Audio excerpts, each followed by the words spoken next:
Assalamualaikum warahmatullahi wabarakatuh. Hai anak-anakku sekalian, gimana kabarnya hari ini? Semoga baik-baik ya. Ya, sekarang bertemu saya lagi, Bulfa, dalam mata pelajaran praktikum akuntansi lembaga instansi pemerintah.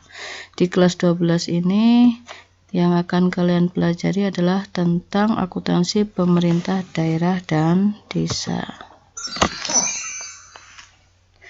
Silahkan dibuka modulnya ya, modul yang sudah kalian pegang. Ya, untuk pertemuan hari ini yang akan kita bahas adalah sistem akuntansi pemerintah, yaitu di dalamnya ada pengertian akuntansi, tujuan akuntansi pemerintahan, landasan hukum akuntansi pemerintahan, asas-asas akuntansi pemerintah, aspek-aspek akuntansi, dan prinsip-prinsip akuntansi. Dan yang kedua adalah pengertian satuan kerja dan pemerintahan desa, yaitu satker atau satuan kerja ya, dan pemerintah desa atau kelurahan. Nah, dari kelas 1 kalian udah paham banget ya apa itu pengertian akuntansi. Akuntansi adalah suatu kegiatan dalam mencatat data keuangan sehingga menjadi sebuah informasi yang berguna bagi pemakainya. Ya, silakan dibuka modulnya, halaman berapa ya? Tujuan akuntansi pemerintah daerah di halaman 8 ya. Ya, tujuan akuntansi pemerintah daerah yaitu menjaga aset pemerintah pusat atau daerah dan instansi-instansinya melalui pencatatan, pemrosesan, dan pelaporan transaksi keuangan. Yang kedua adalah menyediakan informasi yang akurat dan tepat, menyediakan informasi yang dapat dipercaya tentang posisi keuangan suatu instansi atau pemerintah. Dan yang keempat adalah menyediakan informasi yang berguna untuk perencanaan, pengelolaan, dan pengendalian kegiatan dan keuangan. Asas-asas akuntansi ya, ada di halaman 9. Yaitu transparansi dan akuntabilitas. Tahu transparan ya? Transparansi, transparan berarti kelihatan atau terbuka, yaitu memberikan informasi keuangan yang terbuka dan jujur kepada masyarakat. Akuntabilitas yaitu dapat dipertanggungjawabkan. Selanjutnya aspek-aspek akuntansi itu ada di halaman 8 Masian ya. Yaitu ada aspek fungsi, menyajikan informasi kepada suatu entitas untuk melakukan tindakan yang efektif dan efisien. Selanjutnya aspek aktivitas, yaitu suatu proses yang dilakukan untuk mengidentifikasi data menjadi sebuah data yang relevan, yang kemudian dianalisis dan diubah menjadi sebuah informasi untuk pengambilan keputusan. Selanjutnya adalah prinsip-prinsip akuntansi. Di halaman 10 ada prinsip harga perolehan, prinsip perolehan pendapatan, prinsip objektif, prinsip pengungkapan penuh, dan prinsip konsistensi. Bisa dibaca lebih jelas ya, halaman 10.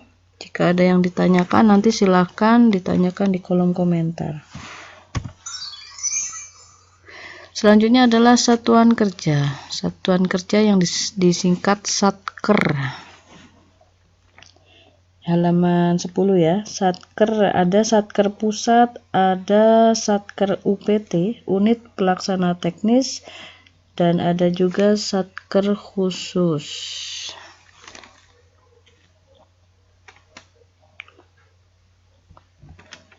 Ada prinsip pengungkapan penuh dan prinsip konsistensi. Kalau satker pusat itu satker yang kewenangan dan tanggung jawabnya melakukan kegiatan pengelolaan anggaran dalam rangka pelaksanaan tugas pokok dan fungsi kantor pusat ya, ada di pusat atau di daerah. Kalau satker unit pelaksana teknis ya, itu instansi vertikal di daerah yang kewenangan dan tanggung jawabnya melakukan kegiatan pengelolaannya dari kantor pusat. Jadi dalam rangka pelaksanaan tugas pokok dan fungsi yang berasal dari kantor pusat. Kemudian Satker khusus untuk melaksanakan tugas pokok dan fungsi dalam melaksanakan program yang dibiayai dari bagian anggaran pembiayaan dan perhitungan. Adik saya, balik kasihan ke sana.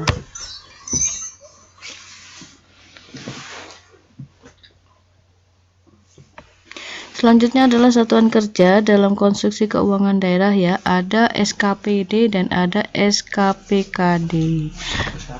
SKPD Satuan Kerja Perangkat Daerah dan ada SKPKD Satuan Kerja Pengelola Keuangan Daerah.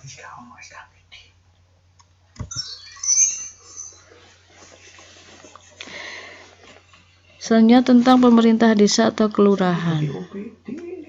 Desa adalah kesatuan masyarakat hukum yang memiliki batas wilayah yang berwenang untuk mengatur dan mengurus urusan pemerintahan, kepentingan masyarakat setempat berdasarkan prakarsa masyarakat, hak asal-usul dan atau hak tradisional yang diakui dan dihormati dalam sistem pemerintahan Republik Indonesia.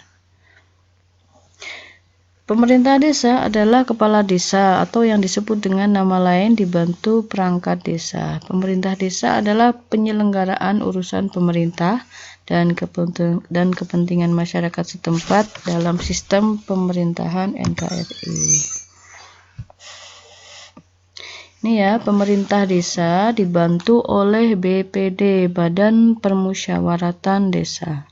Kepala desa dibantu perangkat desa sebagai unsur penyelenggara pemerintah desa dan BPD sebagai lembaga yang melaksanakan fungsi pemerintah yang anggotanya. Jadi BPD ini anggotanya adalah wakil dari penduduk desa berdasarkan keterwakilan ya, secara yang ditetapkan secara demokratis.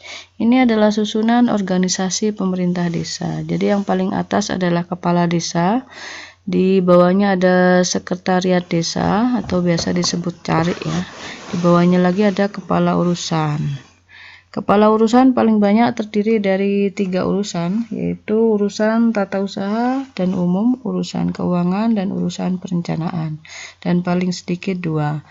Dan di bawahnya lagi ada kepala seksi. Oke, sekian saya akhiri ya. Jika ada yang ditanyakan silahkan di kolom komentar. Terima kasih perhatiannya. Assalamualaikum warahmatullahi wabarakatuh.